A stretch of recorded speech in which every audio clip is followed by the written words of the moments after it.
Hey everybody, I'm Faded Phoenix and welcome to a critique of The Legend of Zelda Breath of the Wild. This video includes things the game did right as well as things that could be improved in the sequel that has now been announced. I wasn't sure if I would have to make this video, as the time of this being uploaded is almost 2.5 years after the game's launch.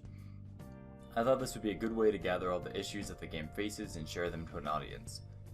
My main goal with this video is to shed some light on the problems with the game to show that every game has its downsides, and that we as consumers should not settle for less but fight for more.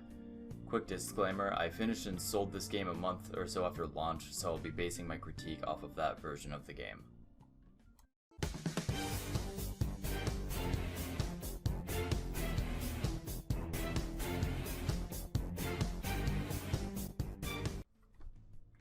Let's start off with some aspects of the game that were done really well. The gameplay is quite solid. The combat feels smooth, and traversing the overworld is practically seamless as well. The only problems I had in this area were massive frame drops in two places, one where I was in a lush forest, and the other one a mobland rolled down Death Mountain. I've been informed that this has in fact been patched since I played the game. The other major positive of the game is that the graphics are some of the best the Switch has seen to date. Now let's move on to the glaring flaws the game has that should be attended to in the sequel to allow for maximum consumer enjoyment. A massive issue the game faces is lack of variety in both regular enemies and bosses. In most areas of the map, players are faced with color variations of bokoblins, moblins, and Lizalfos. Other areas of the game have color variations of enemies such as Choo-Choos and Keese, as well as mini-bosses like the different colors of Lionel. The descriptions of these enemies have one thing in common, and that is the fact that they all have many palette swaps that advance in difficulty. The Zelda series has many more enemies than this, so why did the developers only include a small handful? Going back to the main bosses, another major problem the game faces is that there are 4 reskins of the same boss fight with slightly different gimmicks. Every major boss in this game is a form of Ganon. Again, Zelda games before Breath of the Wild have a different boss for each dungeon, so it does not make much sense why they would make the player fight the same guy 4 times, only to fight him again in a 2-stage fight at the end. Speaking of dungeons, they are lacking, to say the least. Similar to the bosses that reside within them, the dungeons have very similar layouts to one another with a single gimmick that distinguishes them. Zelda dungeons have always had variety in the dungeon layouts and gimmicks. The abundance of shrines does not make up for the barren dungeon design. Yet another issue the game faces is the development of characters or lack thereof. The characters in this game are all as well developed as a cardboard cutout is.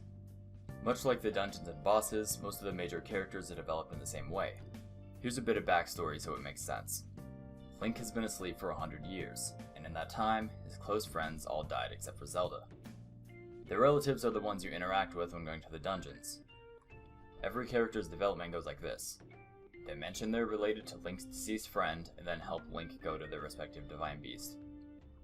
That is most of the major development per major character. The other major character, Zelda, gets development through memories that the player can collect on their journey. Though this is a way to develop a character at least better than the others, players who want to just adhere to the story and main objective will miss any development in this character. The story itself I kind of mentioned before, that being that Calamity Ganon has taken over Hyrule and Link needs to stop him with help from the relatives of his deceased friends, the champions of Hyrule. The story is extremely bare bones to the point where the player has no sense of urgency to defeat Ganon and will instead play snowball bowling or do some shield surfing down a hill. This is a problem open world games like Breath of the Wild will almost always tend to have. A game designed around doing whatever you want whenever you want to has little means of conveying a story that's fleshed out with well-developed characters. Moving on to more minor issues the game faces, the first one is that the Master Sword can break. The reason it does break is likely so the player isn't able to steamroll the rest of the game after acquiring it. In the Zelda lore though, the Master Sword has not once ever been broken. It takes a fair amount of commitment to actually get the Master Sword, so it's not too far-fetched to expect the player to be rewarded with a powerful item that cannot break. Another minor issue is the lack of key items. In previous Zelda games, the dungeons usually have chests with a key item that Link needs to use to traverse the dungeon he got the item in, as well as future dungeons on most occasions. Re-implementing this feature into Breath of the Wild sequel would add a layer of depth to the dungeons and a feeling of achievement the player feels in solving puzzles, as opposed to using a few runes for every puzzle. Finally, the open world itself felt barren. The player can run for 5 minutes in any direction, and most of the time, there will be nothing of interest except maybe finding some Korok seeds. Overall, The Legend of Zelda Breath of the Wild, though with its positives, needed a lot more work to keep the player engaged. The lack of character development, repetitive dungeons, and lack of enemy variety, barren feel of the open world, and lack of key items are enough for fans of the previous 3D entries to be turned away from this game.